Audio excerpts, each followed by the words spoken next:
बिस्मिल्लाहिर्रहमानिर्रहीम। रोज़े माशर के दिन के लिए अल्लाह तबारक व ताला का दो टोक फ़ैसला।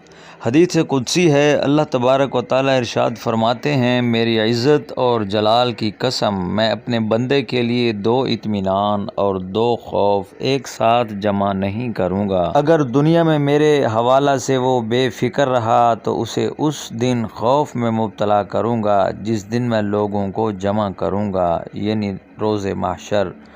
और अगर दुनिया में वो मुझसे डरता रहा तो मैं उसे उस दिन इत्मीनान और बेफ़िक्री अता करूँगा जिस दिन मैं लोगों को जमा करूँगा। अल्लाह तबारक व ताला हमें अपनी ज़िंदगी खौफ खुदा और अपनी आखरत सामने रख कर गुजारने की तौफ़ीक अता फ़रमाए।